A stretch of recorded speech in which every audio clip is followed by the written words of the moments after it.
Have you ever heard a story about a search for truth that's so relentless, so epic, it literally crosses empires and faiths? Well, this is one of those stories. It spans an entire lifetime, and it's all driven by one powerful question that would change everything for one man. So let's set the scene. We're in ancient Persia, and we meet Salman. Now, he's the son of a nobleman, so you think his future is all mapped out, right? Secure. The center of his world and his community's world was this ritual fire. Its flames were supposed to illuminate everything. But for Salman, they were starting to cast a shadow of doubt in his heart. One day he's just looking at these sacred flames, and this really simple but totally profound thought just hits him. How can you worship something? How can something be a god if you, a human, can light it with your own hands and then put it out whenever you want? And from that moment on, that fire that was supposed to bring him warmth, it did the exact opposite.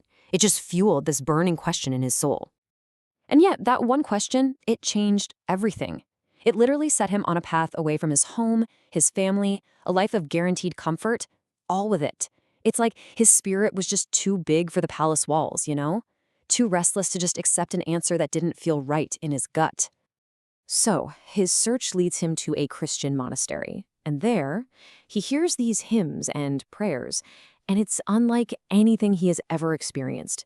He felt like the words weren't just bouncing off the ceiling. No, they were descending, landing right in his heart. And he's thinking, okay, this has to be closer to the truth.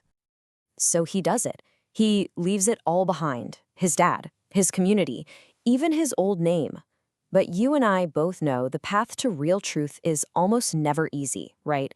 And Salman's journey, well, it was about to demand a very heavy price. This next part of his life, it's going to be tough. His journey takes him all the way to Syria. He starts studying with these Christian monks, one after the other. It's kind of crazy. As one teacher is on his deathbed, he points someone to the next one. This goes on for decades. But then his path takes a really dark turn.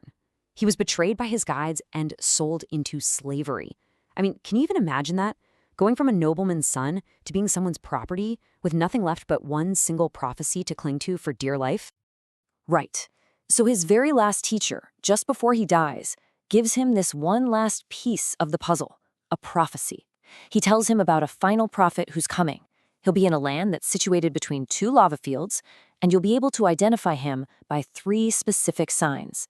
And that prophecy, it becomes Salman's everything. It's the only thing keeping him going. And so there he is, in chains, and he finally arrives in the city of Yathrib, which, we now call Medina. And guess what? It's a perfect match for the description. It's right there, while he's working as a slave, that he hears the news. A man has just arrived, and he's claiming to be a prophet, Muhammad.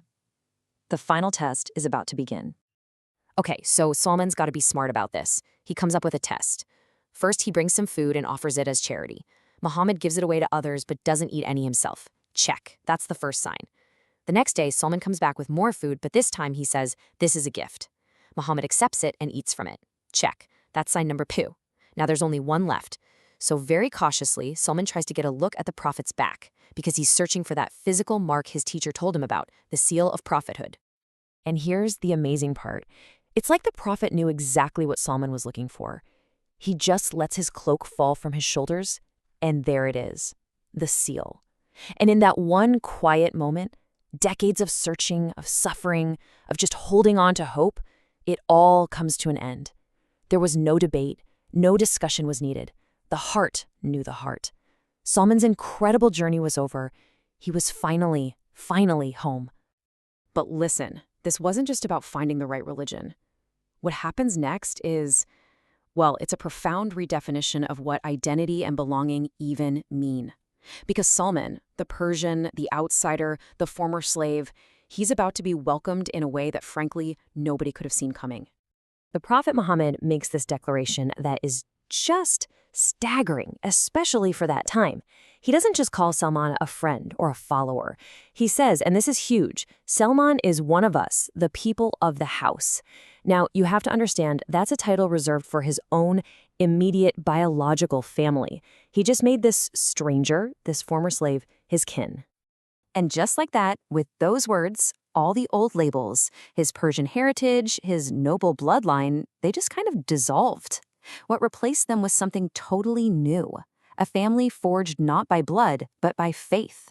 It's not that his Persian identity was erased, not at all. It just became a part of this bigger, more intimate whole.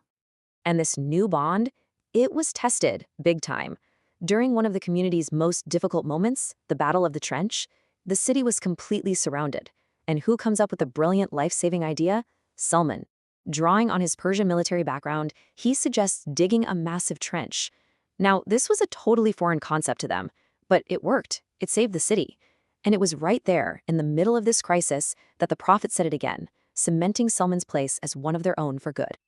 So, as the years go by, Salman's reputation for wisdom and deep faith just grows and grows.